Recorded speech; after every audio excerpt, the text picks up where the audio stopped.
საღამო მშვიდობისა, თქვენ უყურებთ TV პირველს, მე ეკა ჩხეიძე ვარ და პირველი სტუდიიდან მოგესალმებით. დღევანდელი ჩემი გადაცემის სტუმარია ჟურნალისტი ქალი. ქვეყანაში ყველაზე ხმაურიანი გამომძიებელ ჟურნალისტთა გუნდის ერთ-ერთი წარმომადგენელი. მისი პროფესიული გზა მაყურებელმა კარგად იცის. თუმცა ძალიან ცოტა რამეც ის მისი პიროვნების, მისი ცხოვრების და ყოველდღიურობის შესახებ. მაკა ჩიხლაძეს დაუსვამ დღეს შეკითხვებს და იმედია ძალიან საინტერესო გადაცემა გამოვა. მაკა, მოგესალმებით. გამარჯობა. დიდი მადლობა სტუმრობისთვის. გამარჯობა. ამ ფორმატის გადაცემებში არ მაქვს გამოცდილება, მაგრამ იმედია ძალიან კარგი, ძალიან საინტერესო იქნება ჩვენთვისაც. პირველია ხო მართლა? კი, მართლა პირველია. არ ვიცი რამდენ საინტერესო რესპონდენტი გამოვდგები. არ ვიცი, ჩემი დიდი სურვილიც არ არის, მაგრამ თქვენ ვერ გითხარით თუ არის. ძალიან დიდი მადლობა, კომპლიმენტად ვიღებ. ფიქრობ, მართლა საინტერესო იქნება და სწორი არჩევანი გავაკეთე ზუსტად მაგითომ. მაყურებლისთვისაც ეს სიახლე იქნება. სანამ დავიწყებდეთ ამ ჩვენს საინტერესო საუბარს, თისწყალი უნდა შემოგთავაზოთ.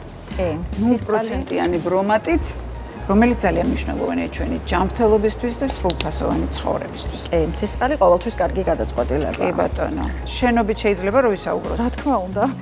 კარგი, როგორია შენი ყოველდღიურობა? დედა, მეუღლე და პროფესიული ვალდებულებები ერთდროულად. როგორი თავსებადია ახლა ეს ყველაფერი? კვირის 7 დღიდან 2 დღე ვარ მხოლოდ დედა და მეუღლე, 5 დღე მთლიანად სამსახურს ეძღვნება. არ რჩება უბრალოდ ფიზიკურად დრო სხვა რამისთვის. სამსახური შედეგს ხედავთ შემდეგ შაბათობით ეთერში რა არის ამ 5 დღის შედეგი. დედობას და მეუღლეობას რაც შეეხება, ესე კაცრად განაწილებული გრაფიკი მაქვს. კვირა დღე აუცილებლად ჩემი შვილების არის, რაც არ უნდა საქმე მქონდეს. და ორშაბათს უკვე საოჯახო საქმეებს ეძღვნება ჩემი დასვენების დღე. ბევრს მოითხოვს პროფესიული დღის წესრიგი ალბათ, ხო? რა თქმა უნდა. ის რასაც ჩვენ ვაკეთებთ, უცებ ვერ კეთდება, ანუ ეს ხო არ არის ახალი ამბავი, რომელსაც მიაწოდებ მაყურებელს. უნდა ჩაყვე ძალიან ღრმად და ამისთვის არ არის ცოტა დრო საჭირო და იმის გათვალისწინებით რა წინააღმდეგობებიც გვხვდება, აი ამ სიღრმეებში წასვლის დროს. კიდე გაუთვალისწინებელს. კი, კიდევ გაუთვალისწინებელიც, ხო, მარტივი ნამდვილად არ არის, მაგრამ ძალიან საინტერესოა და ძალიან მიყვარს ჩემი საქმე. ჩათრევა იცის. კი. სხვა არაფერი არ ვიცი სინამდვილეში. როგორია ოჯახის მხრიდან მიმღებლობა? აი ამ საქმიანობის. არასდროს არ მქონია, ანუ ამდენი წელია ჟურნალისტიკაში ვარ, 25 წელია. ჩემი მეუღლეს პროფესიით ჟურნალისტია და ალბათ მაგიტომაც მაქვს ეს კომფორტი, ხო? არასდროს არ მქონია. სხვა შემთხვევაში ალბათ ვერ შევძლებდი, იმიტომ რომ ძალიან რთულია ადამიანს, რომელსაც არ ესმის აუხსნა, აი რატო შეიძლება მიხვიდე შუაღამეს სახლში, რატომ შეიძლება არ კონდეს, ვთქვათ, მოწესრიგებული გრაფიკა, როგორც ვთქვათ, ბანკში მიდიან დილის 10-ზე და 6-ზე ამთავრებენ. ეგეთი რამე არ არსებობს ჩვენს პროფესიაში. რატო შეიძლება იდგე, ვთქვათ, ქუჩაში და რამდენიმე საათი ელოდო ადამიანს, რომელიც არ იცი გამოვა თუ არა სინამდვილეში. ანუ ბევრი რამ არის, რაშიც ძალიან გჭირდება ოჯახის მხარდაჭერა. სხვაგვარად უბრალოდ ვერ შეძლებ ამ პროფესიაში ყოფნას, გამორიცხულია და მადლობა ჩემს ოჯახს ამისთვის. ჩემს შვილებსაც სხვათა შორის, ხო. აი შვილებზე მინდა ზუსტად კითხო. როგორ რეაგირებენ იმაზე, რომ აი ესეთ გრაფიკში გიწევს მუშაობა? ეს მათთვის ხო შიშიც არის, გამაღიზიანებელია თუ საამაყოა? დედა ასეთ საქმეს აკეთებს. იცით რა, არ ვიცი, პატარა მეძახის ფეიმას მამიხარო, იმიტომ რომ როცა მეტროთი ან ავტობუსით მგზავრობთ, ყველა რომ ცნობს, მოსწონს და ხო, თუ სიამაყის ნაწილი ალბათ ეს არის, არ ვიცი. უფროსი უკვე დიდი გოგო 20 წლის არის და მას უფრო მეტად აქვს გაცნობიერებული ეს ამბავი, თუმცა ვერ ვიტყვი რომ მათთვის ეს სიახლე იყო რაღაც ეტაპზე. ყოველთვის ასე იყო, ანუ რაც ვარ ამ პროფესიაში, ასე გაიზარდნენ სინამდვილეში, ხო? შეგვებულები არის. კი, ანუ ეს გადართვა არ მოუწიათ. სულ ასე იყო. და იციან რომ უბრალოდ კვირას ელოდება პატარა განსაკუთრებით რომ აი ჩვენი დღე როდის მოვა 9 წლის არის პატარა კი და სულ ჩვენ დღეს ეძახის კვირას. კვირა არის ჩვენი დღე და ნუ ორშაბათს მე უხარია რომ სკოლაში მე მივაკითხავ და ცურვაზე მეწავიყვან. ძალიან ელოდება ამ ორ დღეს, მოკლედ თელი კვირის განმავლობაში. მაინც აკლიათ დედიკო. არა, რა თქმა უნდა აკლიათ. ამიტომ ძალიან ელოდებიან კვირას და ორშაბათს. მაკა, როგორი იყო პროფესიული გზა შაბათის ეთერამდე? შენი პროფესიული გზა. ძალიან გრძელი გზა გავიარე. პატარა აღარ ვარ, მაგრამ ჩემთვის მარტივი არასდროს არ იყო ეს გზა. ყველა ახალ სამსახურში, სადაც მივდიოდი, მიწევდა ახლიდან რაღაცების დამტკიცება. იმიტომ რომ პირველად მე დავიბადე და გავიზარდე წყალტუბოში, იქ დავამთავრე სკოლა, უნივერსიტეტი ქუთაისში დავამთავრე და ქუთაისში დავიწყე, ასე ვთქვათ, პროფესიული საქმიანობა. იქ უკვე ვიყავი საინფორმაციო სამსახურის უფროსიც, წამყვანიც, ანუ იქაური მასშტაბით რაც შეიძლებოდა ყველაფერი გავაკეთე. მაგრამ მე გამიჩნდა ამბიცია, რომ არ მინდოდა რეგიონალურ ჟურნალისტად დავრჩენილიყავი და მოდი ხوار ცადო წავიდე თბილისში. ოღონდ ისე რომ არავინ არ გყავს, ასე უცებ გადაწყვიტე, რომ წლის და 10 თვის იყო ჩემი უფროსი შვილი და გადავწყვიტეთ ჩამოვსულიყავით თბილისში, გაზეთში ვნახეთ განცხადება, ქირავდებოდა ბინა პლეხანოვზე $100, ეხაც მახსოვს და იმავე დღეს ვიქირავეთ. წლის და 10 თვის ბავშვი შევიყვანე ბაღში და დავიწყე სამსახურის ძებნა. ძალიან რთული პერიოდი იყო, პირველი პერიოდი, იმიტომ რომ არავინ არ გყავს, ვინც გზას გაგიყვალავს. ნოლიდან იწყებ ფაქტიურად ყველაფერი. აბსოლუტურად და შეიძლება ვინმე არ დაიჯეროს, მაგრამ მაშინ, როდესაც თქვათ, ამხელა გამოცდილება მქონდა, იქ უკვე ვიყავი საინფორმაციო სამსახურის ხელმძღვანელი, ტელეწამყვანი ვმუშაობდი. ანუ ძალიან ბევრი რამე გავიარე იქამდე და რომ მივხვდი, რომ აქ არავის არ აინტერესებს ეს ჩემი განვლილი გზა. მახსოვს საზოგადოებრივ მაუწყებელს ჰქონდა გამოცხადებული კონკურსი სტაჟიორებზე. ანუ სტაჟირებისთვის უნდა გამევლო კონკურსი და ეს ჩემთვის არ იყო პრობლემა, ანუ მე არ ვარ ზოგადად ამბიციური ტიპი, ძალიან თავმდაბალი ვარ, შეიძლება ზოგჯერ ზედმეტადაც და არ გამჭირვებია ამ გადაწყვეტილების მიღება. მივიღე მონაწილეობა სტაჟირების კონკურსში. როგორც სტუდენტმა? ხო, როგორც დამწყებმა. ესე გამოვიდა, ხო? მაგრამ ადგილზე რომ ვიმუშავე ერთი თვე, ვხედავდი, რომ ბევრი ადამიანი იყო, ვინც ბევრი თვე ელოდა, შეიძლება 2 წელიც, რომ შტატიანი თანამშრომელი გამხდარიყო და სტაჟირებას გასცდენოდა. ჩემი ისტორია ესე იყო, რომ ერთ თვეში უკვე ვიყავი შტატიანი თანამშრომელი, იმ პერიოდში, ერთი თვის განმავლობაში სულ ვცდილობდი თემების, იდეების მოტანას, რეპორტაჟების გადაღებას და ნუ მიხვდნენ, რომ არ ვიყავი სტაჟიორი. მაშინ თამარ კინწურაშვილი იყო, საზოგადოებრივი მაუწყებლის ხელმძღვანელი და მადლობა ყველას, ვინც მაშინ იყო, ვთქვათ, პროდიუსინგში ხელმძღვანელები, ვინც გადაწყვიტა, რომ მე არ ვიყავი სტაჟიორი და ვიყავი ღირსი, რომ ყოფილიყავი საზოგადოებრივი მაუწყებლის თანამშრომელი. და როგორ მოხდი შაბათის გუნდში? შაბათის გუნდში მოხვედრა მთლიანად ნოდარის დამსახურება. ნოდართან მუშაობა დავიწყე ჯერ კიდევ კურიერის დროს, შაბათის კურიერში დამიძახა და მითხრა, რომ იქნებ მხოლოდ შაბათისთვის რეპორტაჟები გავაკეთოთ შაბათის კურიერისთვის. ჩემთვის ეს იყო ძალიან დიდი პატივი, გამოწვევა, იმიტომ რომ არ მეგულება ჟურნალისტი, ვისაც არ უოცნებია, რომ მაშინდელ რუსთავიორში მოხვედრილიყო და მე გამიმართლა, რომ ნოდარს ახსოვდა ჩემი, ვთქვათ, სხვა ტელევიზიებში, სხვა ადგილებში მუშაობა და ალბათ ამიტომ გადაწყვიტა, რომ მეც მისი გუნდის წევრი გამხდარიყავი. შაბათის კურიერში ვიმუშავეთ იქამდე, ვიდრე ხელისუფლება გადაიბარებდა რუსთავიორს. შემდეგ ერთად წამოვედით ყველანი მთავარში. მთავარ არხზეც ნოდართან ერთად ვიმუშავე, რაც ვიმუშავე. და რავი, ამდენი ხანი მგონი არც ერთ სამსახურში ერთდროულად ერთი და იგივე სამსახურში არ ყოფილვარ უკვე 7 წელი, 8 წელია უკვე რომ ერთად ვმუშაობთ და მე ვფიქრობ, რომ ძალიან სწორი გადაწყვეტილება იყო. გაამართლა ამ ტანდემმა. კი, მე ვფიქრობ, რომ გაამართლა, იმიტომ რომ არ არის ეს მხოლოდ საქმე. ჩვენ შაბათი რაღაცნაირად ერთი ოჯახი ვართ. ყველაზე დიდ დროს აქ ვატარებ, ოჯახზე მეტ დროს და მართლა ერთი ოჯახი ვართ. ყოველგვარი გადაჭარბების ხარისხზეც მაგას ალბათ. სხვანაირად არ გამოვა. ფიზიკურად არ გამოვა სხვანაირად. ყველა ერთმანეთს ძალიან კარგად ვიცნობთ. ერთად ვჭამთ, ერთად ვიზიარებთ პრობლემებს, ერთად განვიხილავთ, არა მხოლოდ სამსახურის საქმეს, ვთქვათ, ყველა ჩვენგანის პრობლემას. შეიძლება ერთადაც მივიღოთ გარკვეული სახის გადაწყვეტილებები. რავი, მე ვფიქრობ, რომ შაბათი მართლა ჩემი სახლია ყოველგვარი გადაჭარბების გარეშე და ამიტომ არ არის ალბათ რთული, რომ ნამდვილ ოჯახს ამდენი ხნით ვარ მოწყვეტილი. და მე ვფიქრობ, რომ ეს შედეგი გადაცემაშიც ჩანს. არ გამოგვივიდოდა სხვანაირად. სიყვარულის გარეშე არ კეთდება არა. კი, ასე ნამდვილად. ადამიანები ძირითადად დაძაბული გელოდებიან, მაყურებელს გულისხმობ. კი. ინტერესით რას იტყვით ახალს. იმისათვის რომ სათქმელი შეაგროვოთ შაბათამდე, აი რა გზის გავლა გიწევთ? შაბათიდან შაბათამდე, აი რა ხდება? არასკევს არის ხოლმე შემოტევა განსაკუთრებით ანონსს რო ელოდებიან და ყველა მწერს აბა როდის დაიდება ანონსი. ოღონდ ეს არ არის ვთქვათ ხელისუფლების მიმართ კრიტიკულად განწყობილი ადამიანების მოლოდინი, ზუსტად ვიცი რომ ხელისუფლება და მისი მომხრეებიც ელოდებიან შაბათის ეთერს ძალიან ხშირად და ძალიან სულმოუთქმელად, ასე რომ ვთქვათ, შეიძლება უფრო მეტადაც.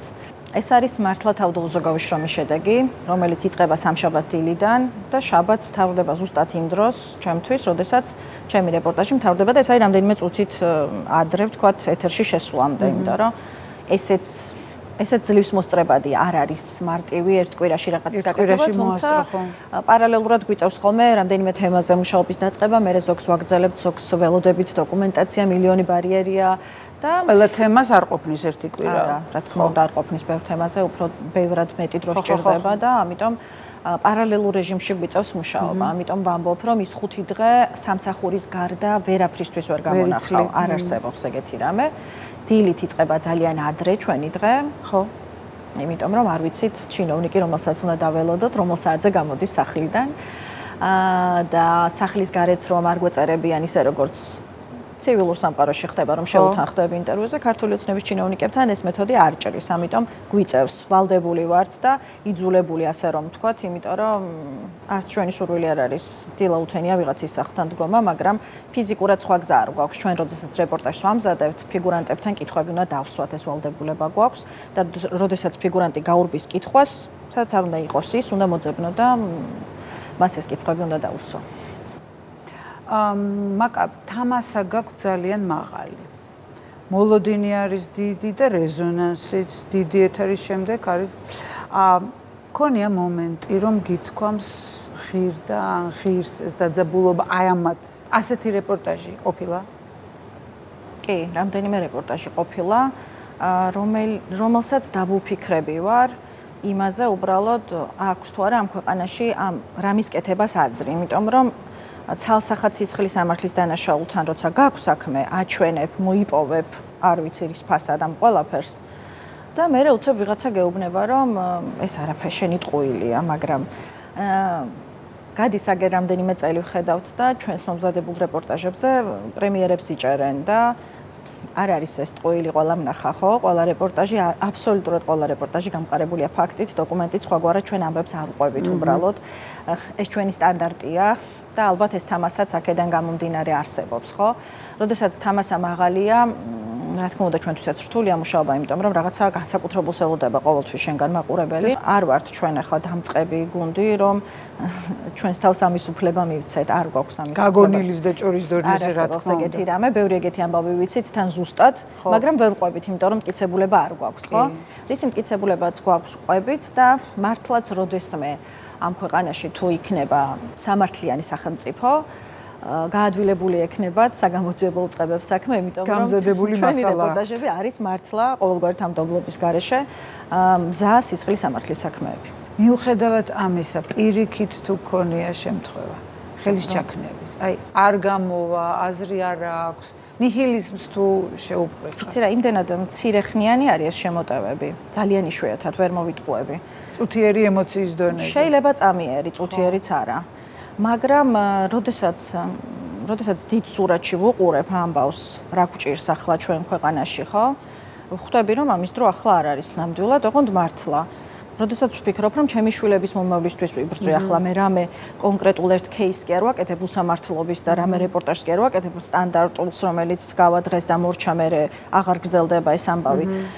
ანუ დიდ სურათში ეს ქვეყნის ბედია და მე როგორც რიგით მოქალაქეს, როგორც ვალდებულებას. კი, ვალდებულება მაქვს მართლა და როცა ამაზე ვიწყებ ფიქრს, არანაირი ნიჰილიზმი აღარ არსებობს უკვე, იმიტომ რომ როცა შვილებს ეხებათ საქმე, ყველაზე მთავარ ადამიანებს ჩვენს ცხოვრებაში, ხო? და ძალიან რომ მინდა რომ კარგ საქართველოში ცხოვრონ და კარგ ქვეყანაში და სულ არ მინდა რომ ემიგრაციაში წავიდნენ და იქ გააგრძელონ ცხოვრება. მათთვის ბრძოლა ყოველთვის დღეს რა რისკიც არ უნდა იყოს. თუნდაც ის რაც მოხდა შარშან 7 დეკემბერს მე და გიორგის რომ თავს დაგვესხნენ. თუნდაც მაგ რისკის გათვალისწინებით და ეს არ იყო ერთადერთი რისკი სამწუხაროდ, ანუ ჩვენ ყოველთვის ამ რეჟიმში გვიწევს მუშაობა, პირდაპირი მუქარები, ზარები, შვილების ხსენება, მზარებში იყო, ეს ყოველთვის იყო შაბათის კურიერიდან მოყოლებული და დღემდე სხვათა შორის არაფერს რეაგირება არ მოყოლია ამ ქვეყანაში და მიუხედავად იმისა, რომ გრძნობ, რომ მე პოლიცია არ მიცავს, სახელმწიფო არ არსებობს, ვიდრე შემიძლია, მე ეს ბრძოლა აუცილებლად უნდა გავაგრძელო და ეს არ არის რაღაცა პათეტიკური ნათქვამი ან რაღაცა მამაცი გოგო ვარ და ვთამაშობ. არა, მართლა ასეა, იმიტომ რომ მართლა ძალიან მინდა რომ ჩემს შვილებს გარეთ გასვლის არ ეშინოდეთ. ჩემს თავს რომ თავი დავანებოთ და სულ არსებობს შიშები, ხო? მით უმეტეს მაშინ, როცა უპირისპირდები ხელისუფლებას, სახელმწიფო მანქანას. აი როგორია ეს შიში შენში? რა დოზით აძლევს საშუალებას რომ ეს გრძნობა არსებობდეს? ამ ქვეყანაში ბევრი დახვედრა, ბევრი ანგარიშწორება გვინახავს და არც ერთი გამოძიებული ამ დრომდე. ამიტომ მაქვს ეს გრძნობა, მაგრამ სიმართლე რო გითხრათ და გულწრფელად, ჩემს თავზე მეტად ყოველთვის ჩემი შვილების შიში მქონდა. პატარას იმდენად არა, იმიტომ რომ რაღაცნაირად სკოლაში მიდის, მოდის და არ აქვს თქვათ ესეთი შეხება, სადაც შეიძლება ეს საფრთხე დაემუქროს, მაგრამ უფროსის შემთხვევაში, რომელიც აქციებზე იდგა ყოველთვის, სულ მქონდა ეს შიში, სულ.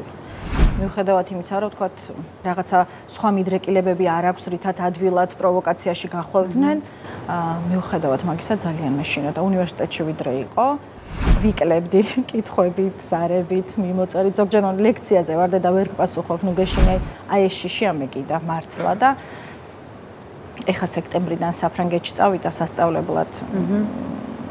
სორბონას უნივერსიტეტში ჩაირიცხა, მეორე კურსზე აგრძელებს სწავლას და სალოცი ამბავია. ხო, გარდა იმისა, რომ ძალიან ამაყივარ და მიხარია და ჩემი ოცნება ახდა, ხო?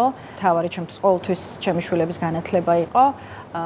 ვარ მშვიდად, აი ძალიან ეგოისტურად ვიტყვი ამას, რომ იქ ვიცი, რომ მიუხედავად იმისა, რომ უცხო ქვეყანაშია, მარტოა, ვერ ვხედავ, ანუ ძალიან მენატრება, უშეშით შეიძლება მეტი იყოს უცხო ქვეყანაში, ხო?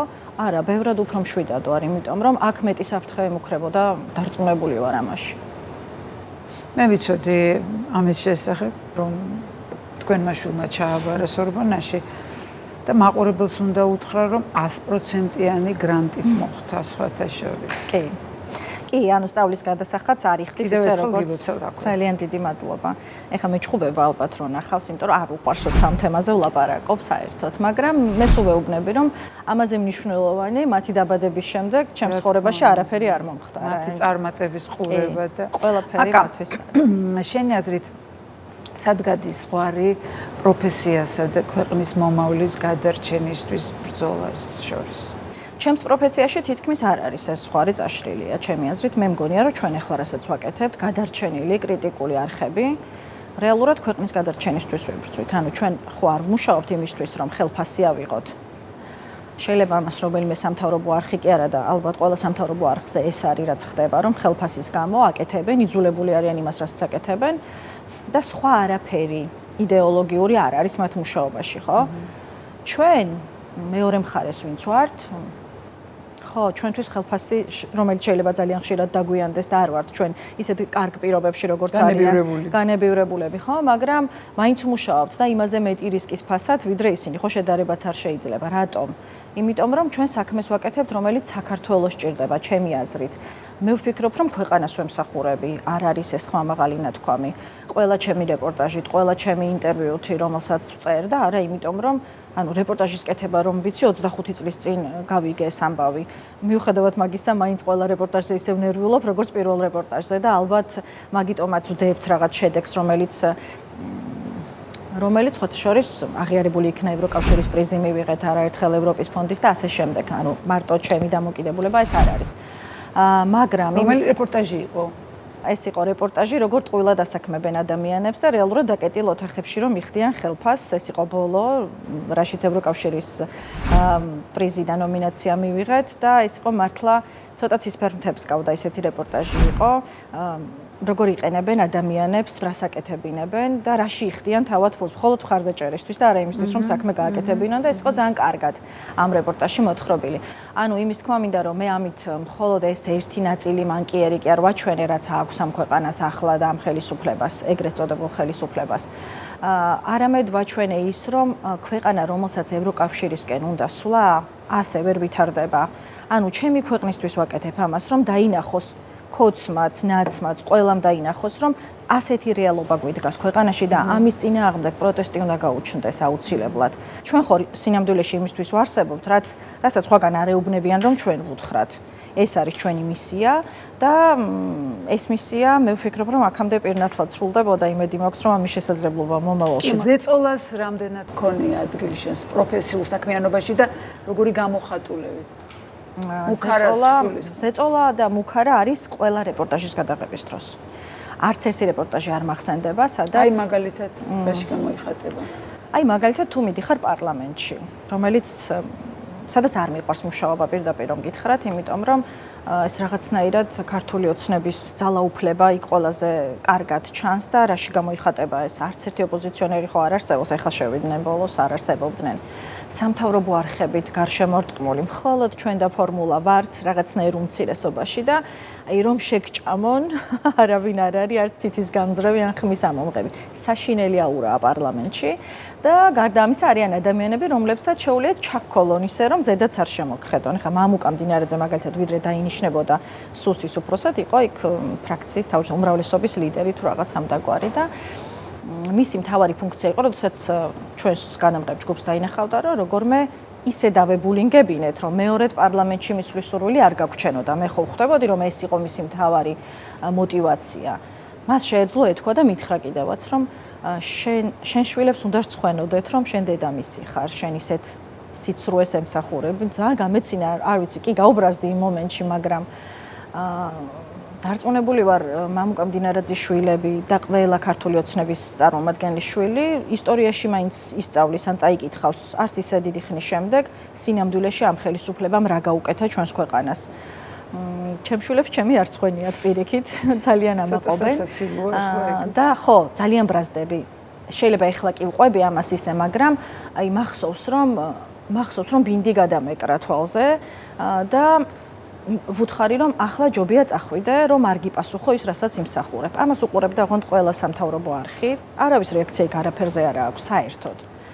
იმიტომ რომ აი ხა უნდა მეკითხა, კოლეგები ამ დროს რას აკეთებენ? არაფერს. სამთავრობო არხი კი არიან, მაგრამ ალბათ კოლეგები მაინც აი ეს დუმილი ერთ დროს მეგობრებით შეიძლება, ხო?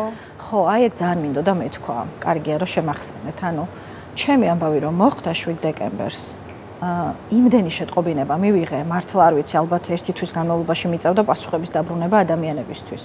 სხვათა შორის ქართული ოცნების წარმომადგენლებისგან, რა თქმა უნდა, მათ სახელებს და გვარებს ახლა არ ვიტყვი, იმიტომ რომ მათი აღშფოთებაც კი იმდენად დიდი იყო, რომ ვერ დაფარეს და არ მაქვს მათთან პირადი არანაირი ურთიერთობა, მაგრამ მომწერეს, გამომხნევეს, მხარდაჭერა გამომიცხადეს.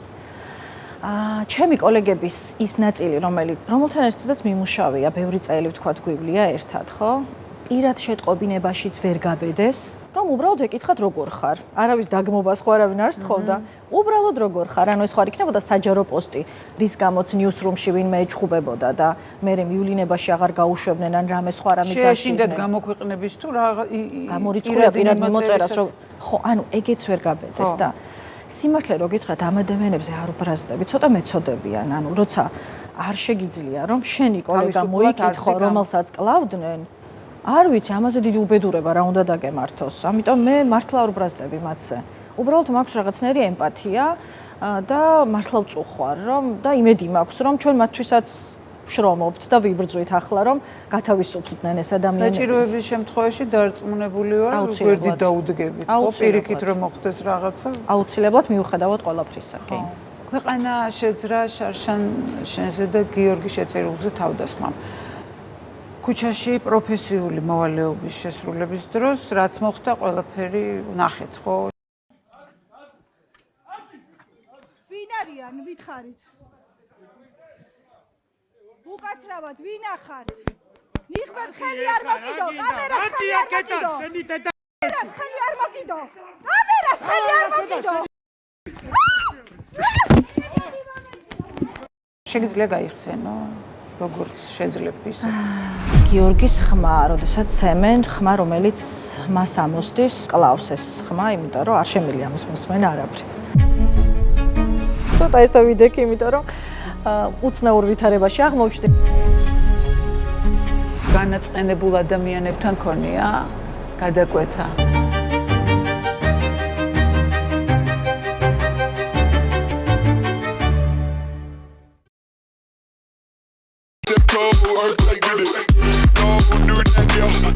გადაცემის პარტნიორია წყალი მთის. იცხოვრე სრულყოფილად.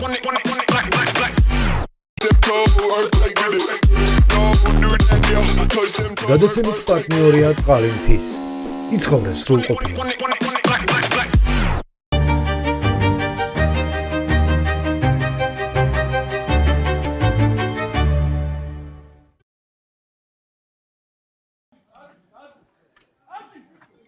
ვინ არიან, ვითხარით? უკაცრავად, ვინ ახართ? ნიღბებ ხელი არ მოკიდო, კამერას ხელი არ მოკიდო. კამერას ხელი არ მოკიდო. კამერას ხელი არ მოკიდო. შეგიძლია გაიხსენო, როგორც შეძლებ ისე. ხო, ახლა ზუსტად ეს დღეებია და თან მიჭერს ხოლმე ამაზე ლაპარაკიც, გახსენებაც. სიმართლე გითხრათ, კადრიც არ მინახავს ერთხელ, როდესაც ვნახე, იმიტომ რომ მე ის მოპარვა ხო ლაივში, მაშინ არ დამინახავს ის ადამიანი და მაინტერესებდა ყველა რომ მეუნებოდა შენმა კადრმა შეგვძრა, ანუ რა იყო ეს კადრი და საავადმყოფოში უბრალოდ ვნახე ერთხელ და მას მერე მე ეს არ მინახავს, ეხლაც რომ პრომო გადის ეთერში ან რაღაცა, სულ ვცდილობ რომ ან გავიხედო, ან არ მოვისმინო. ყველაზე მეტად რაც მთრგუნავს არის გიორგის ხმა, როდესაც ცემენ ხმა, რომელიც მას ამოსდის ჩემზე თავდასხმაზე მეტად მკლავს ეს ხმა, იმიტომ რომ არ შემიძლია ამის მოსმენა არაფრით.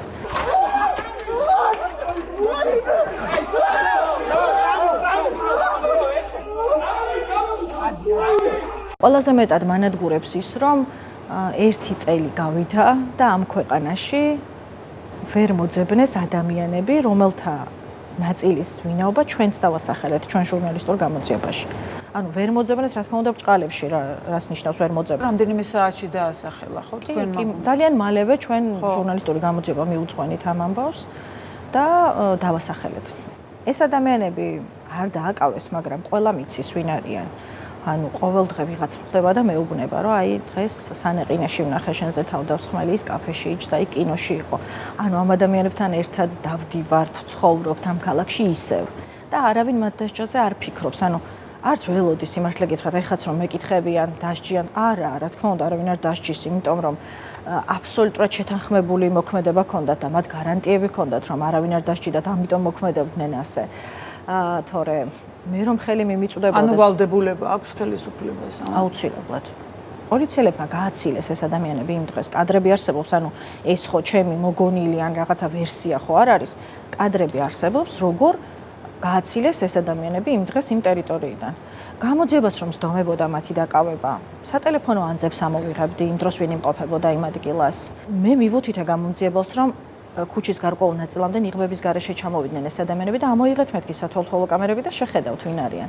ნუ გასაგები არავის არ უნდა. ექსპერტიზა ვერ დაასრულეს 1 წელია. ხო, ნუ სისულელეზე ვლაპარაკობთ, სანამ ეს ხელისუფლება იქნება, ეს საქმე არ იქნება გამოძიებული, მაგრამ დარწმუნებული ვარ, რომ ეს დამნაშავეები აუცილებლად დაისჯებიან. აუცილებლად დაისჯებიან, იმიტომ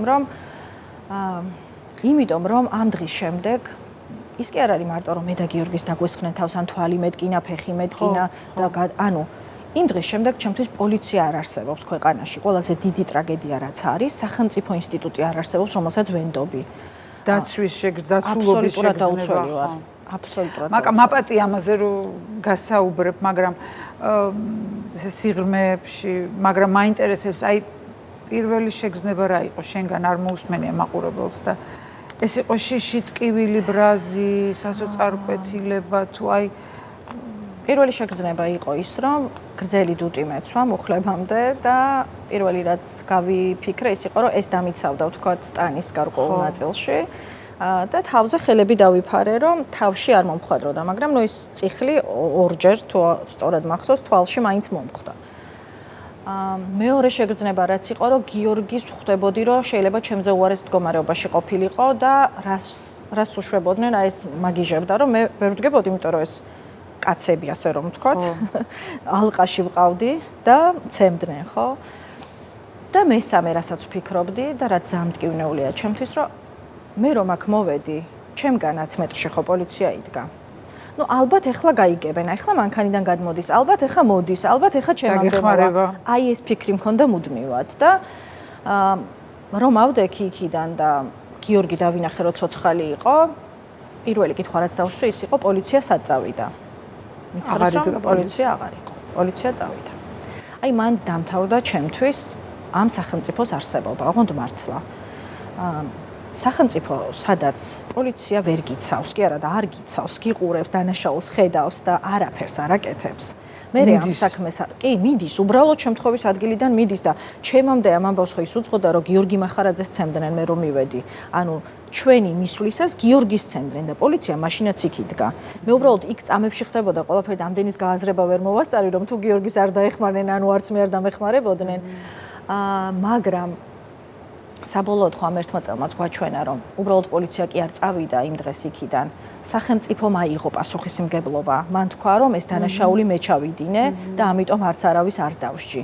და ეს არის ყველაზე ტრაგიკული ამ ამბავში და არა ის რომ ჩვენ რაღაცა დაგვიშავდა. თუმცა დაგვიშავდა, კი. გიორგი მახარაძისკენ გადაადგილდებოდი მაშინ? კი. მე დავინახე რომ ვიღაცას ცემდნენ.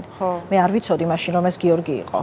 უბრალოდ მე კადრებში აღვიქვი რომ ეს გიორგი იყო და ანუ შემთხვევის ადგილისკენ მივდიოდით, კი და გიორგის შეეშვნენ, ჩვენ რომ დაგვინახეს, იმიტომ რომ კამერას იქ არავინ არ ელოდა, არც ერთი კამერა იქ არ იყო და მათი მთავარი მიზანი უცებ გახდა ის, რომ ეს კამერებს არ გადაეღო. და მაგიტომ გიორგი გაუშვეს, რითაც კმაყოფილი ვარ, რომ ერთი კეთილი საქმე მაინც გავაკეთეთ, რომ შეეშვნენ და მაშინვე გადმოერთნენ ჩვენზე და წაიღეს კიდევაც კამერაც წაიღეს, მიკროფონით წამართვეს, ყველაფერი წაიღეს, მათ ეგონათ რომ ეს ლაივში არ გადიოდა. ეს რომ ლაივში არ გასულიყო და პირდაპირ ეთერში არ ყოფილიყავით. ვერა. იგივე მამუკა მდინარაძე ამტკიცებდა და სხვა ქართული ოცნების წარმომადგენლები რომ ეს რაღაცა გავითამაშეთ ჩვენ თუ რაღაცა. დადგმული იყო. ხომ იცი ვინ არიან და ითანამშრომლე, მეუბნებ რატომ არ თანამშრომლობ, ანუ ვითანამშრომლეთ, მოვყევით რაც ვიცოდით და მე გამოვიწიო, ანუ მე ვარ საგამოძიებო უწყება. წარმოუდგენელი ბულინგი იყო მაგრამ მართული. ხო, არ ვიცი. ალბათ ამის იმედი აქვს. მაკა ოჯახის აი შვილების რეაქცია როგორი იყო? ხო, ერთი ვიდეო არსებობს, რასაც მიჩუყდება ხოლმე გული და ერთადერთი სადაც ამეტირა, ეგ იყო მაგ დღეს. ჩემი შვილი აქციაზე იყო, სტუდენტები არიგებდნენ საკვებს აქციის მონაწილეებისთვის და აი მაგ პროცესში იყო, როდესაც პარლამენტის წინ ლაზერით დააწერეს, რომ ტევე პირველი ჟურნალისტს თავს დაესხნენ და სახელი და გვარი არ ეწერა, ამიტომ უბრალოდ დამირეკა, რომ დეშენებს მგონი რაღაც შეემთხო თუ რაღაც და მე რა თქმა უნდა მაშინვე ვუპასუხე, რომ მე მეგონა უკვე იცის და რო არ ინერვიულოს. ამოირბინა იქვე იყო და პირველად ვნახე ჩემი შვილიც ასეთი ემოციური, არ გამოხატავს ხოლმე ზოგადად ემოციებს. და მეც პირველად მაშინ ამეტირა.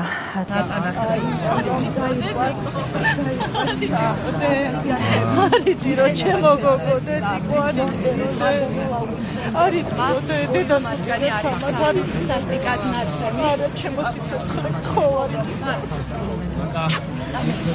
ხავს ძალიან მაგარი დედა ძალიან თუმცა იმ დღიდან მოყოლებული იმ დღესვე როცა ვერთვებოდი უკვე ტელევიზიებს ჩემს თავს ვუთხარი რომ მე იმ ადამიანებმა ვინც ნიღბის უკან იყვნენ არ უნდა დამინახონ შეშინებული ეს იყო ჩემი მისია იმ დღეს შეიძლება ვიღაცას გიჟი ვეგონო მაგრამ სულ ვცდილობდი გამეღიმა ინგას ჩავერთე თუ არ მახსოვს პირველად ვის მაგრამ ვიღიმოდი და ვამბობდი რომ შეშინებულები ის ადამიანები არიან იმიტომ რომ ნიღბის უკან იმალებიან და ისე აკეთებენ იმას რაც სავარაუდოდ არც ეამაყებათ ხო ეხლა როგორ შეიძლება კაცს ქალზე ხელის დარტყმა ეამაყებოდეს ამიტომ იფარავ სახეს ნიღბით მე არ მეშინია მე მეორე დღესვე ვითხოვდი რომ დამაბრუნეთ მეთქი არა კლინიკაში უნდა იწვე მითხრე შენი ჯანმრთელობის მდგომარეობა ამის საშუალებას არ იძლევა მაგრამ როგორც კი გამომწერეს ნოდარ ვთხოვდი რომ გეხვეწები გამოვალ არ წავალ გადაღებაზე აი ანონს დავამონტაჟებ ოღონდ სამსახურში გამოვალ ანუ არავინ არ მინდა რომ შეშინებული ვნახოს და ასეც არის ანუ ეს მარტო თამაში არ არის და რაღაცა ნიღაბს კი არ ვიკრავ სახეზე არ მინდა რომ შეშინებული ვნახონ იმიტომ რომ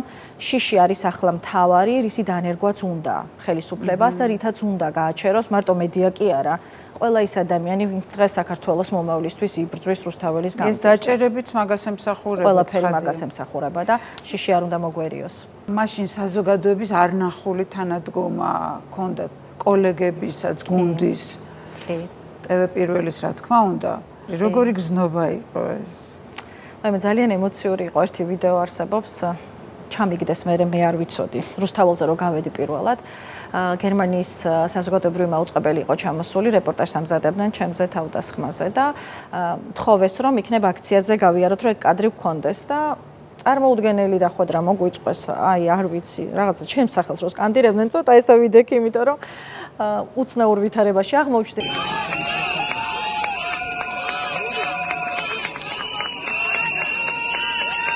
მაშინ მივხვდი რომ ამ ადამიანებისთვის მე ვიყავი მათი თანამებრძოლი, ვინც მათთან ერთად იბრძვის, ვის იმედით შეიძლება გქონდეს, ეს დავინახე მე მაშინ ამ ხარდაჭერით და არაფრით არ შემიძლია ამ ადამიანებს იმედი გავუცრო, თუნდაც შიშის გამო, თუნდაც იმის გამო, რომ ჩემი შვილები კარგად იყვნენ და მე შინოდეს და ამის გამო ჩემი საქმიანობა შევწყვეტო, გამორიცხული არ არსებობს ეგეთი რამე. დღევანდელი გადმოსახედიდან როგორ აფასებ მომხდარს? აი, ცივი გონებით.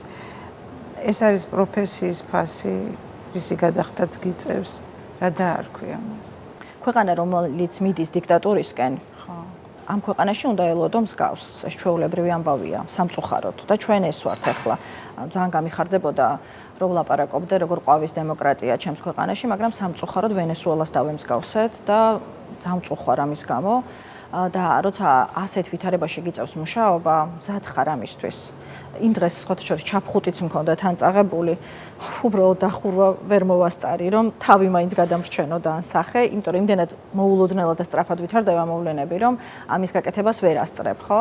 ამიტომ ეს მოლოდინი დილით რომ გავდივართ, ყოველთვის გვაქვს რომ რაღაც საფრთხე შეიძლება შეგვემთხვას და ღამითაც სახში რომ მივდივარ, სანამ სახლის კარში არ შევალ და არ ჩავკეტავ, იქამდე საფრთხე სულ არსებობს, სამწუხაროდ.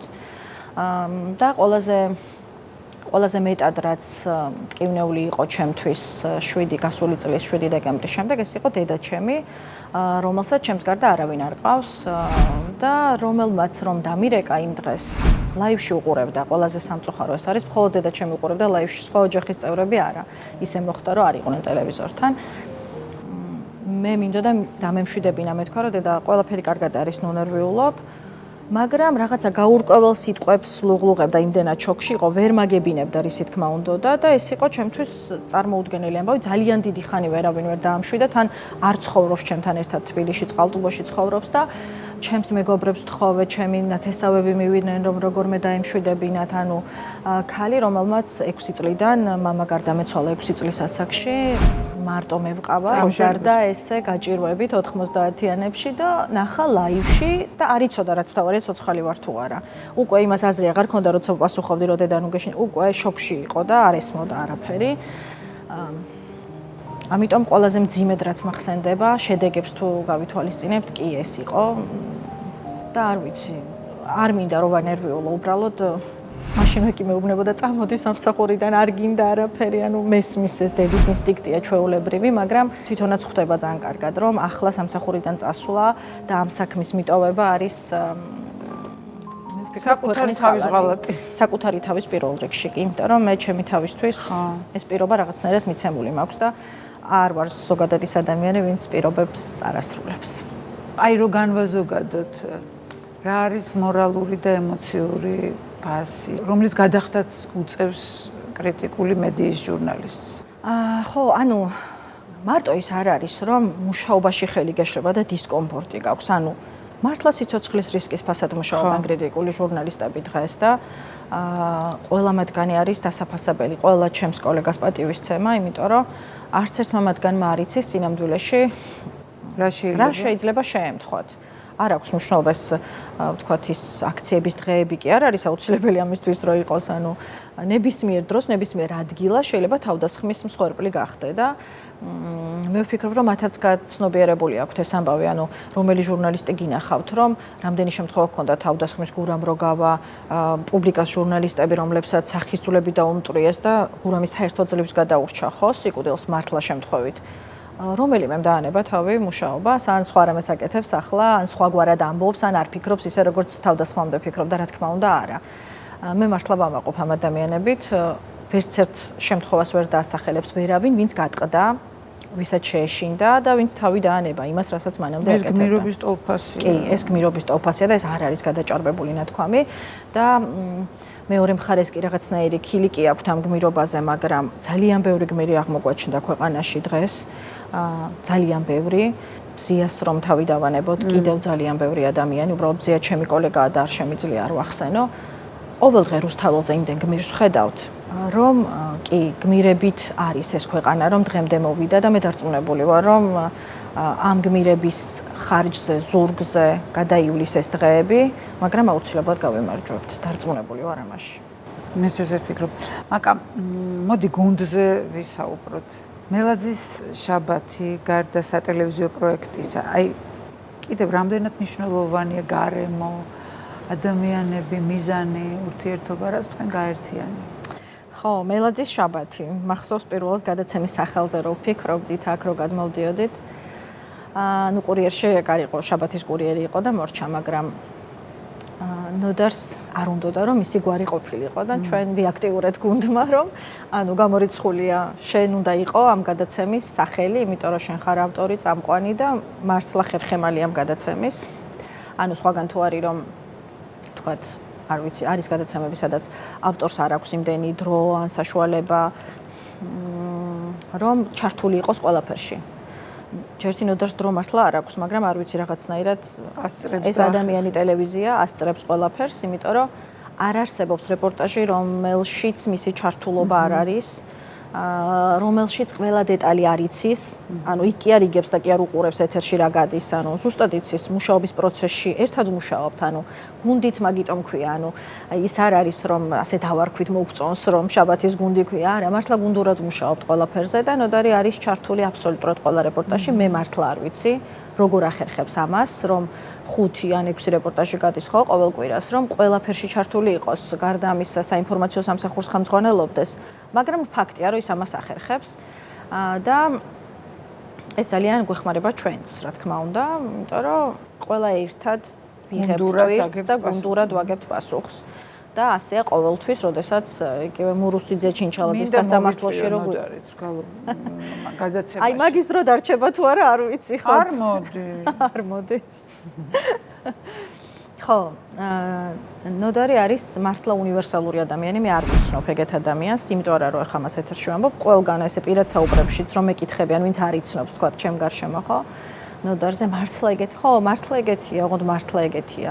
ნოდარის ხმა არის ისეთი კიდე, ჩემთვის ცრემლების მომგვრელი იმ დღეს 7 დეკემბრის ხმა, როდესაც მართალია ეს ვერავის ვერ გააგონებდა, მაგრამ აი ხელი გაუშვი რომ იძახის, როდესაც ჩვენ თავს დაგვესხმებიან და მისი განწირული ხმა, იმიტომ რომ მანაც არ იცოდა სინამდვილეში რა დაგვემართა მაშინ და ხო, არ ვიცი. როგორ გამოიყურება შიგნიდან ეს გუნდი? ნოდარი მესმის ღერძია. ურთიერთობა როგორი გაქვს?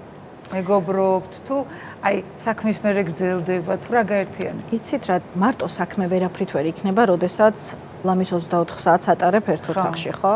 რა თქმა უნდა, გასვლებიც გვაქვს, მაგრამ მე ვბრუნდებით ყველანი ამ ჩვენს ოთახში, სადაც მეგობრობის გარეშე უბრალოდ არ გამოგვივა ურთიერთობა. მეგობრობა ნოდართან, ნოდარიც მეგობრობს ყველასთან და ჩვენ ყველა ერთმანეთთან, იმიტომ რომ სხვაგვარად საქმესაც ვერ გავაკეთებთ. საქმეშიც კი, როდესაც თქვა ერთი გადაღებაზე და სჭირდება დახმარება რაღაცაში.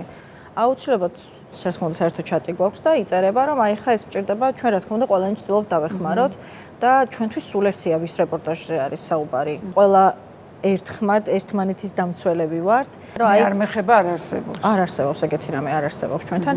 მაგიტომაც ვამბობთ ხოლმე რომ შაბათის გუნდის და არა კონკრეტულად ამის რეპორტაჟი, ანუ ეს არის შაბათის გუნდის ნაშრომი.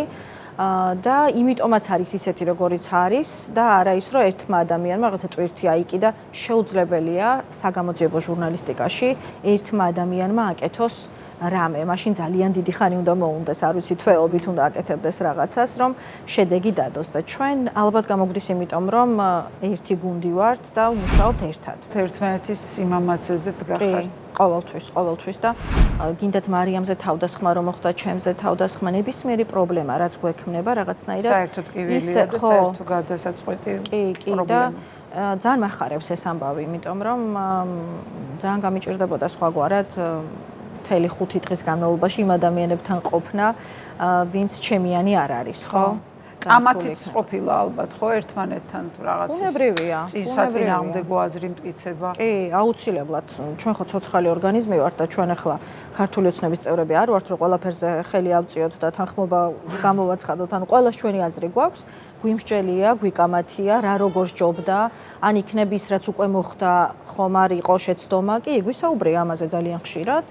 და ყველაფერი ხო გამოცდილებასთან ერთად მოდის. ჯანსაღი კრიტიკაც. აუცილებლად. და მე ძალიან ვამაყობ ამით, რომ ჩვენთან განსხვავებული აზრი არ იკრძალება, ასე რომ ვთქვათ. ყოველთვის მსჯელობთ, ჩვენი ოთახიდან შეიძლება ხმამაღალი ხმაც გაიგოს ვიღაცა, მაგრამ ეს იმას კი არ ნიშნავს, რომ ვინმე კამათობს ან ჩხუბობს. მუდმივად მსჯელობთ, იმიტომ რომ თუნდაც ერთი რეპორტაჟის დაგეგმვას იმდენი დრო სჭირდება და იმ ასე ვთქვათ, მიმართულებების დადგენას, რომ რამე შეცდომა არ გაგვეპარა, რამე არ მოგვედაონ, იმიტომ რომ ყველა კანონი ხო ისე მოგვარგეს ახლა, რომ ყველაფერზე უნდა გვეჩხუბონ, ყველაფერზე დაგვაჯარიმონ. მათი მთავარი მიზანი ხო ჩვენი მოგუდვაა სინამდვილეში და ძალიან ვცდილობთ, რომ ავწდეთ და რაღაცა ოქროს შუალედი მოვძებნოთ, რომ ეს არ მოხდეს. ამიტომ ამაში მთლიანად გუნდი იღებს მონაწილეობას და არა ერთი ან ორი ადამიანი, რა თქმა უნდა, ნოდარის თაოსნობით. თავისუფლება რა არის? ნება, პასუხისმგებლობა თუ მუდმივი ბრძოლა? იქნებ რამე სხვა. ალბათ სამივე ერთად. მგონი არც ერთის გარეშე არ გამოვა ამ შემთხვევაში. ყველანი თავისუფლებისთვის ვიბრძვით, ჩვენ ახლა ბევრი ხო არ გვინდა. მგონია რომ ბევრს არაფერს არ ვითხოვ. ხომ ესმის, რომ ავტორიტარულ რეჟიმში ამის მოთხოვნა უტოპიაც კი არის, მაგრამ ჯერ ხო არ ვართ, ანუ ჯერ ხო ყველა შანსი ხელიდან არ გაგვიშვია და ჩვენ იმდენად თავისუფლების მოყვარე ხალხი ვართ. მაგიტო არ მომწონს ხოლმე რუსეთთან და ბელორუსთან შედარება, რომ ჩვენ სხვა ადამიანები ვართ და ვერაფრით ვერ შევეგუებით. შეიძლება რაღაცა პერიოდით ვიღაცა მოგუდოს, ცოტათი შეგბოჭოს, რაღაცა არ გაგაკეთებინოს, მაგრამ აი ეს თავისუფლების წყურველი იმდენად დიდია და ძლიერი, რომ აუცილებლად ამოხეთქავს, ანუ არ მჯერა, რომ ჩვენ მონობაში შევძლებთ ცხოვრების გაგრძელებას. შეიძლება ადამიანის შიგნიდან იყოს თავისუფალი, იყოს მაშინ, როცა გარედან ყველაფერს უზღუდავენ. ჩემთვის ახლა ბევრად უფრო თავისუფალი ადამიანები არიან ციხეში გამომწყდეული სინდისის პატიმრები, ვიდრე პარლამენტში მანდატის მქონე დეპუტატი. ბევრად თავისუფალი ადამიანები არიან და ამიტომ ხო შინაგანი თავისუფლება არის ყველაზე მთავარი, რა თქმა უნდა. და ადამიანები, რომლებიც პარლამენტში სხედან, მე ვიცი ზუსტად რამდენიმე ადამიანის შემთხვევაში, რომ მათი შვილები აბსოლუტურად სხვა აზრზე არიან. მათი შვილები აქციებზე დადიოდნენ და დადიან. კი, მეც ვიცი ბევრი. და იმდენად დიდია ბმა პარტიასთან, ოღონდ ბმა ცუდი გაგებით, ანუ კორუფცია, ფულის შოვნა და არსებულ დანაშაულებზე თვალის დახუჭვა, მილიონი პრობლემა, რის გამოც იძულებული არიან ეს გააკეთონ და მწვანეს ხელი დააჭირონ და ამაზე დიდი მონობა. შოვლებს არ ელაპარაკებიან ეგეთებიც ვიცი მაგის გამო. კი ბატონო და სახეებს იმალავდნენ ზუსტად ვიცი ბავშვები, მათი შვილები, რომ არავის არ ეცნო და არ ეთქვათ, რომ ეს ამის შვილია. რაც ზუსტად ვიცი იმას ვამბობ. და წარმოიდგინეთ მონობის ხარისხი, რომ მამა ზის ამ დროს პარლამენტში და იმას აკეთებს, რასაც მისი შვილის დამრბევი ეუბნება. არ ვიცი, რა თქმა უნდა. დამჭერიც ძალიან ხშირად. და მცემელიც ძალიან ხშირად, კი. პროფესიულ კომპრომისზე თუ წასულხარ კარიერის გზაზე. თუ გახსენდება რა ვიცი. რაღაცნაირი პრინციპი გვაქვს ოთახში. ალბათ ეგ ნოდარისგან გადმოგვედა. ოჯახში. ხო, ოჯახში. ნოდარს თუ ვიღაცამ დაურეკა და უთხრა, იცი რა ეს მგონი ჩემი ახლობელია, იქნებ ცოტა და გაგში არ ვილო. ეს არის გამორიცხული, ვერც ერთ მაგალითს ვერ მოიყვანს ვერავინ, რომ ჩვენი გუნდის რომელიმე წევრთან აი ამ წინადადებამ გაჭრა, რომ ეს ჩემი ახლობელია და იქნებ დაინდო. არ არსებობს ეგეთი რამე, იმიტომ რომ ეს თუ ერთხელ გააკეთე, ამას მერეც გააკეთებ და მაშინ რა ვიცი, შერჩევითი სამართალი თუ ჩვენც გვექნა, რას ვებრძვით? ძიმე დღიდან როცა სახლში ბრუნდები. აი ადამიანის ფორმაში რო დაბრუნდე, რა გეხმარება? სახლში მისვლისას ყველას წინავს, მე რო სახლში მივდივარ და მიუხედავად მაგისა, ჩემი რიტუალი მაქვს, აი თავს რომ მოვიწესრიგებ, თუ მაქვს თავი რომ 1-2 გვერდი რამე წავიკითხო, ხო კარგი თუ არა და უბრალოდ გადავწვევი სავარძელში, ცოტა სავსქროლავ რომ გავიგო იმ დღეს რა ხდებოდა, თუ დაიჯერებთ მაგის დროც არ გვაქვს ხოლმე. და მჭირდება 9 საათი, რომ ეს რაღაცა არ ვიცი, უარყოფითი ემოცია, ეს ცუდი მუხტი რაც მაქვს, ყველაფერი გამოვუშვა და მე წავიდე დასაძინებლად. ეს არის ძირითადად ჩემი რიტუალი, იმიტომ რომ უფრო ადრე რომ აი სახლში რაღაცა სხვა საქმით დავკავდე, როცა ყველას ძინავს, მარტო თუთიყუშებს ყვიძავთ ხოლმე რომ მივდივარ. ასე რომ სხვა რიტუალი უბრალოდ არ მაქვს და ეს ძალიან მეხმარება სხვათა შორის. ეს არის ჩემი რელაქსი, ასე რომ ვთქვათ, სავარძელში გადაწოლა და აი ახლა რომ ირჩევდე პროფესიას, იგივეს აირჩევდი თუ შეცვლიდი? კი.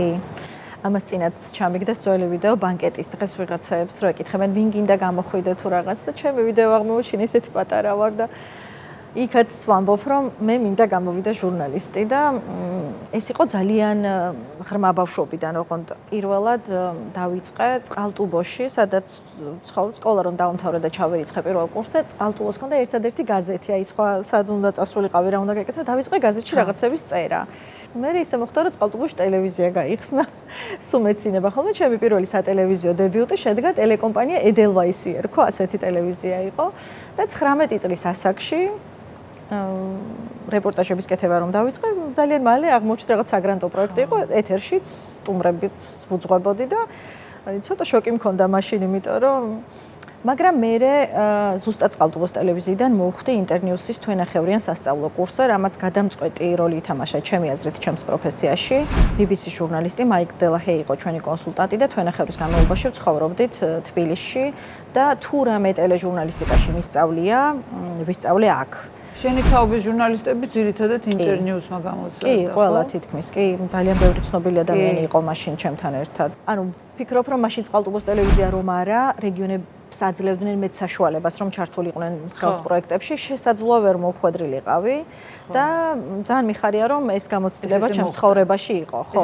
კი ბატონო, კი, ნამდვილად და მადლიერი ვარ ინტერნიუსის, ახლა რომ ძალიან ებრძვიან ამ არასამთავრობო ორგანიზაციებს იმდენი რამე აქვთ გაკეთებული ამ ქვეყანაში, რომ რა ვიცი, მართლა მათ ფასდა მაქვს ვინ გადაიხდის. ქვეყნისთვის რა არის ის, რასაც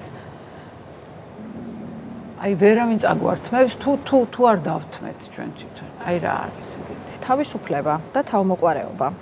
გონია რომ ძალიან თავმოყვარელი ვარ. მაინც შინაგანი კი, აუცილებლად. ვიღაცაებისთვის თქვათ რუსთაველის გადაკეტვა იყო ამ დღეებში ხაზი, რაზეც გადიოდა, რომ აი თუ არ გადაიკეტა, ესე იგი დავნებდით, ასე არ არის სინამდვილეში. ჩვენ ბოლო დღეებში ვხედავთ, რომ ამ პროტესტმა კიდევ უფრო საინტერესო ფორმა მიიღო და სახე და ეს ჩვენი დაუდგრომელი ხასიათი კიდევ უფრო კარგად გამოჩნდა ამ სვლელობებში.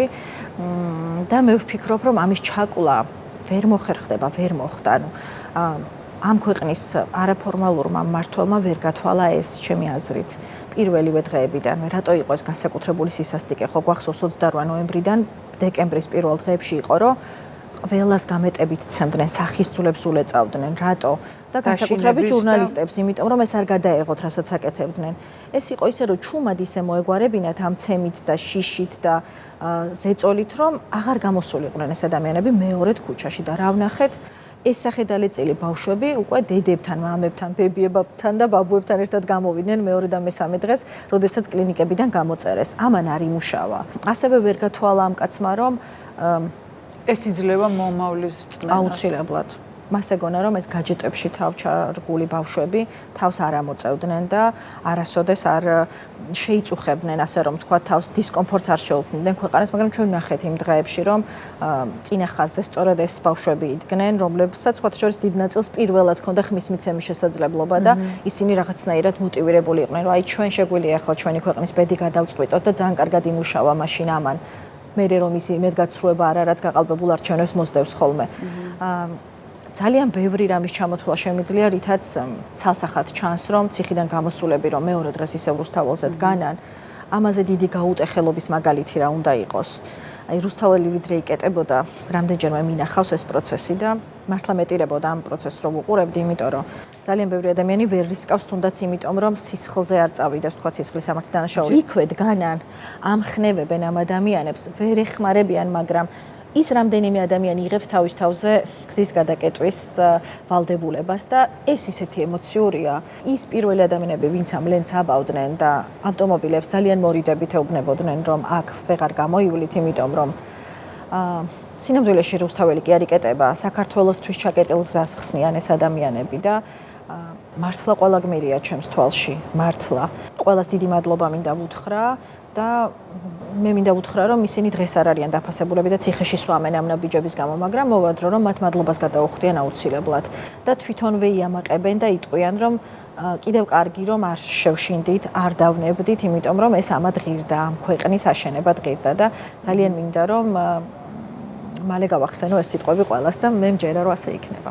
აი ამ მომენტისთვის, როცა ასეთი ვითარებაა ქვეყანაში, კრიტიკული მედიის როლი როგორია? ნიშნულობა. ახლა რა ვითარებაშიც არის ჩვენი ქვეყანა ამ კონკრეტულ მომენტში, როცა ეს კრიტიკული მედიებიც მართლა სულს ღაფავენ პირდაპირ მნიშვნელობით, ყველა პირობას გვექმნიან, რომ აღარ ვიარსებოთ. კიდევ უფრო გაზრდილია ეს როლი და იმდენად კრიტიკულად მნიშვნელოვანია ჩვენი არსებობა ახლა, რომ ამას ხოთ შორის ხელისუფლებაც ხდება ეგრეთ წოდებული ხელისუფლება და მაგიტო არის, რომ მათი მთავარი მიზანი არის ახლა, რომ ყველა კანონით, ყველა ჯარიმით, ყველა სანქციით რაღაცნაირად ჩვენი არსებობა შეწყვიტონ. იცით რატო? იმიტომ რომ ადამიანები, რომლებიც მათ პროპაგანდას წამოეგნენ, ომის და მშვიდობის პროპაგანდას, რომლებიც დღემდე იმედის მაყურებლები არიან და პოზიტივის, მაინც რთავენ და უყურებენ ჩვენს არხს. ეს ადამიანები ძალიან კარგად ხედავენ სინამდვილეში რა ხდება. მინიმუმ ორივე არხს უყურებენ და შუალედური დასკვნა გამოაქვთ, რომ ეს ისე არ არის, ფლად როგორც იქ უყვებიან, ხო? ამიტომ ჩვენ ვართ მათი მთავარი სამიზნე, იმიტომ რომ ის რაც რუსთაველზე ხდება, უბრალოდ Facebook Live-ებში თუ გამოჩნდება მერე ვინმესი, თუ Facebook-იც არ აკრძალეს როგორც რუსეთში, სხვა საშუალებით ვერავინ ვერ გაიგებს რა ხდება სინამდვილეში ამ ქვეყანაში და ყველაზე მეტად რაც ოცნებას უნდა ზუსტად ეგ არის, რომ არავინ არ გაიგოს რა ხდება სინამდვილეში ამ ქვეყანაში, კი.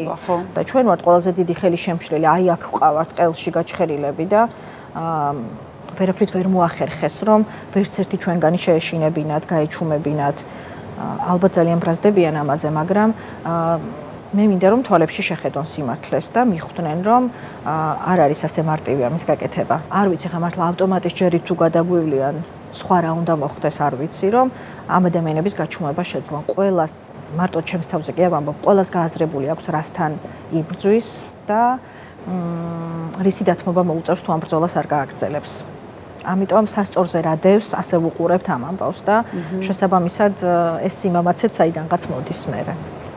აი ადამიანურად რომ მითხრა, რა შეგრძნება, როცა შენ სიტყვას რაღაც ცვლილება მოაქვს, როცა რაღაცის შეცვლა შეგიძლია.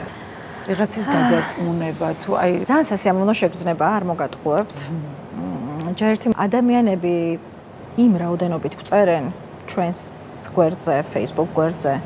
ზოგჯერ ისეთ რამეებზე გვწერენ, რაც ჩვენი გადასაწყვეტი მართლა არ არის, მაგრამ თვითონ ის განცდა, რომ ამ ადამიანებს გონიათ, რომ ჩვენ ყველაფერში შეგვიძლია დავეხმაროთ, იმდენად სასიამოვნოა. კი. ოჯახური პრობლემების გამოც კი მოუწერიათ, რომ აი რაღაცაში ეგებ დავეხმაროთ თუ რაღაც და შეიძლება გაგეღიმოს იმ მომენტში, მაგრამ უფრო დიდ სურათში რომ შეხედო, ეს ის ამბავია, რომ შენ ეიმედები ამ ადამიანს და ამაზე სასიამოვნო განცდა რა შეიძლება იყოს, არ ვიცი. და ერთ-ერთი მთავარი ინდიკატორი კიდევ ის არის, რომ ქუჩაში, ანუ მე მართვის მოწმობა არ მაქვს და მანქანით არ გადავადგილდები, მიწევს საზოგადოებრივ ტრანსპორტში მგზავრობა, ტრანსპორტით მგზავრობა და იმდენად თვალშისაცემია ეს კეთილგანწყობა. ეს ადამიანები ვინც ხდება და მადლობას მეუბნება, ოღონდ მადლობას მეუბნება იმისთვის, რომ მათ გვერდში ვდგავართ, ამისთვის იხდიან ხოლმე მადლობას, რომ არ ვუშინდებით და არ მივატოვეთ. და მათ საქმეს აკეთებს შეიძლება ხშირ შემთხვევაში. იმდენად დიდი პასუხისმგებლობაა, როდესაც ამას გეუბნებიან სასიამოვნოს გარდა, აუცილებლად. მე მათ ვუხდი ხოლმე მადლობას პირიქით, რომ აი თქვენ და თქვენაირი ადამიანები რო არ არსებობდნენ, ჩვენც არ ვიქნებოდით დღეს და არ ჩვენს ბრძოლას ექნებოდა აზრი. მართლა გულწრფელად ვეუბნები ამას ყველას. და მართლა ასეა, იმიტომ რომ თუ ეს ადამიანებიც აღარ იქნებიან და ვერ გაბედავენ, თუნდაც მეტროში მოვიდნენ შენთან და გითხრან მადლობა, რა აზრი აქვს მაშინ ხო ვიღასთვის იბრძვი და ვიღასთვის შრომობ. და აი რეპორტაჟების გამო განაწყენებულ ადამიანებთან ქონია გადაკვეთა? ქონია, კი, როგორ არ მქონია. მაგრამ წერენ თუ როგორ? მოწერაც ყოფილა, პირადად შეხვედრაც მქონია, მაგრამ ვიდრე რეპორტაჟზე მუშაობ, მე მაშინვე მაქვს პასუხი ამ ადამიანებისთვის. შესაბამისად, პასუხისგაცემა არ მიჭირს. როდესაც მეკითხება, რომ ეს ასე რატომ იყო, მე მაქვს პასუხი ეს ასე რატომ იყო, იმიტომ რომ ამის შესახებ არსებობს ფაქტი, ამის შესახებ არსებობს დოკუმენტი, ამის შესახებ არსებობს ინტერვიუ, ანუ არ არსებობს შეკითხვა, რომელზეც პასუხი არ მაქვს. ამიტომ კამათამდე არასდროს არ მისულა ეს ამბავი, ყოველთვის გაგვიცვლია აზრები, თუმცა არ ვსაუბრობ ახლა იმ ადამიანებზე, რომლებიც პირდაპირ ფიზიკურად თავს გვესხმიან და უბრალოდ ახსნის საშუალებასაც არ გაძლევენ. ეს როგორც წესი რეპორტაჟში ხდება ხოლმე და მქონია ასეთი შემთხვევები სამწუხაროდ, განსაკუთრებით ეს თვალშისაცემი იყო წინა პრემიერის ირაკლი ღარიბაშვილის გარემოცვის მხრიდან ფიზიკურად უსწორდებოდნენ ჩვენს გადამღებ ჯგუფს, როდესაც მათთან რაღაც შეკითხვით მიდიოდი და ზუსტად ამ შეკითხვის გამო ოღონდ ეხლა ბრალი აქვს დაყენებული ირაკლი ღარიბაშვილს. ხო, მქონია ასეთი შემთხვევები, რა თქმა უნდა, მაგრამ მე ვგულისხმობ უფრო საყოველთაო დამოკიდებულებას. მაგით ვხვდები, რომ უმრავლესობაში ვართ, იმიტომ რომ რეალურად ხო ამ ჩამუქებული მინებიდან პარლამენტიდან სახლამდე რომ მიდიან ან მთავრობის კანცელარიამდე სახლიდან ხო არ ჩანს რეალური საქართველო, ხო? ერთხელ მაინც რომ გაიარონ, არ ვიცი, ვაგზლის მოედანზე ან დიდუბის მეტროში ან სადმე რომ გავიდნენ, სადაც ხალხია, ხო მიხვდებიან რომ სინამდვილეში იქ არის საქართველო და იმათ უნდა მოусმინონ და არა ის რომ სრულ გაჭირვებაში და სიღარიბეში და არ მოუდგენელია. იმდენად მძიმეა იქ გავლა, რომ გინდა რომ ხანდახან ყურებზე ხელი მიიჭირო, რომ არ გაიგონო არც ის ადამიანი, არც იმ ადამიანის ხმავის, ვინც მოწყალებას ითხოვს, არც ის ვინც მღერის და რაღაცა თეთრები უნდა შეაგროვოს, არც ის რაც მეტროში ხდება, ის წარმოუდგენელია და ამ ადამიანების კარგი მანქანებიდან, ასე ვთქვათ, ეს ყველაფერი არ ჩანს და მათ გონიათ, რომ აი პარლამენტში რომ ტრიბუნასთან დადგებიან, იქიდან უნდა დამოძღვრონ ხალხი და მაგალითად ემიგრანტები არ ჩათვალონ ადამიანებად და უთხრან რომ შენ ყველაფერი ხო წართმეული გაქვს, შენს ოჯახთან ურთიერთობის უფლებაც აღარ გაქვს, მაგრამ ხმის მიცემის უფლებაც აღარ გაქვს, იმიტომ რომ შენ ჩემი მხარდამჭერი არ ხარ. მათთვის ასეა დაყოფილი ეს ქვეყანა, უბრალოდ ამ დაყოფისას უნდა გაითვალისწინონ აუცილებლად ელემენტარული მათემატიკაა, რაც ამ არჩევნებზეც რომ გამოეყენებინათ, კარგი იქნებოდა. ვინ არის რეალურად მათ მხარეს და ამ დაყოფილ ადამიანებში რამდენად მეტია მათ მხარეს, მათ ხომ შვენივრად იციან რომ ეს ასე არ არის და ჩატარებული არჩევნებიც მაგას აჩვენებს, რომ მაგალითად თბილისში მხოლოდ ამ მრჩევლის 20% აძლევს ხმას ადამიანს, რომელიც ახლა მართავს ქალაქს. რას ეტყვი იმ გოგო ბიჭებს, რომლებიც ახლა იწყებენ კარიერას ჟურნალისტის პროფესიაში, ახლა შედიან. ჩემი კურსიდან მაგალითად ალბათ 4 ან 5 ადამიანი ვართ, ვინც ამ პროფესიაში ვართ, დანარჩენი 20, ან შეიძლება მეტიც სხვა პროფესიით წავიდა, ხო, ამიტომ ეს თავიდანვე უნდა კარგად გააცნობიერონ, რომ თუნდაც ეს წლები არ დაკარგონ სხვა რამის შესწავლაში, რომ ეს არის პროფესია, რომელიც ძალიან ბევრს მოითხოვს შენგან. ეს არ არის რაღაცა უბრალო კლერკის სამსახური, რომელიც 10 საათზე იწყებს და 6 საათზე ამთავრებს, ეს არის პროფესია, რომელმაც შესაძლოა 24 საათი შენი სამსახურში ყოფნა მოითხოვოს, სადაც არ უნდა ქციოდეს, არ უნდა ქშიოდეს, ოღონდ პირდაპირ მნიშვნელობით და მზად უნდა იყო ყველაფრისთვის. მზად უნდა იყო ყველაფრისთვის. აი ვერ წახვალ დაბადების დღეზე თუ იმ დღეს მუშაობ, პირობითად ვამბობ. ვერც პანაშვიდზე ვერ წახვალ ვერავისი, იმიტომ რომ უნდა ემთხოვდეს ეს შენს დასვენების დღეებს. ანუ რაც უფრო გაიაზრებ ამას. შულს ნახავ კვირაობით. კი, რაც უფრო გაიაზრებ ამას პროფესიის არჩევისას დასაწყისშივე, უფრო გაგიმარტივდება მერე. თუ უცებ შეეჯახები ამ რეალობას, მაგიტომაც არის მერე რომ ბევრი თავს ანებებს. შენი ცხოვრების მთავარი ამბავი. ჩემი ცხოვრების მთავარი ამბავი არიან ჩემი შვილები. და მათი დაბადების შემდეგ ყველაზე დიდი სიხარული ეს არის მათი წარმატება. მათი განათლება ჩემთვის იყო ყოველთვის პრიორიტეტი, რაც უნდა ეკონომიკური კრიზისი ქონოდა ოჯახს, არასდროს არ გვიფიქრია რომ მოდი ახლა ეს თანხა გამოვათავისუფლოთ, რაშიც მაგალითად ფრანგულში ან ინგლისურში ვამზადებთ. არ მქონია ეგ მომენტი, აი ლუკმა რომ გამოგვეღო პირიდან, მაგას ყოველთვის ვაკეთებდით და ყველაზე მეტად რაც მიხარია ეს არის რომ პირველ შემთხვევაში უკვე დამიფასდა ეს ამბავი. დამიფასდა ესეთი ცუდი სიტყვა არის, ანუ ჩემი ოცნება იყო, რაც მე ვერ შევძელი. შედეგი დადო. ხო, შედეგი დადო, რაც მე ვერ შევძელი, რაზეც მე გული მწყდებოდა, რაც ვერ გავაკეთე ბევრი ობიექტური მიზეზის გამო, მინდა რომ ჩემმა შვილებმა გააკეთონ და პრინციპში აკეთებს კიდევაც უკვე და ძალიან ამაყი ვარ ამით. ხო, ისინი არიან ჩემი მთავარი ადამიანები და ჩემთვის მთავარია რომ სხვის შვილებთან ერთად ძალიან კარგად იყვნენ. დაბრუნდეს ჩემი შვილი მისი ევროპული განათლებით ამ ქვეყანაში და ამ ქვეყნის ევროპული მომავალი ააშენოს. ეს არის ჩემი ოცნება და მე დარწმუნებული ვარ, რომ ასე იქნება, კი. ხო და მაგოცნების აღთენას გისურვებ? ყველას ოცნება ახდება. შვილების გაბწყინებული თვალების ყურებას და ძალიან დიდი მადლობა მობრძანებისთვის და აი იმ დროისთვის, რომელსაც ჩვენ ესე დავსდევდით შენ დროს. ეხლა გადაღებიდან მოვედი და ისევ გადაღებაზე წავალ. მაგაშია საქმე, ძალიან გაგვიჭირდა ამ დროის გამოძებნა და დიდი მადლობა ამ დროისთვის. იმედია საინტერესო იყო ჩვენი საუბარი. წარმატებებს გისურვებ კიდევ ერთხელ. მაყურებელს კი შევახსენებ, რომ ჩემი გადაცემის სტუმარი იყო ჟურნალისტი მაკა ჩიხლაძე, მე მომავალ კვირამდე გემშვიდობებით. ბედნიერად.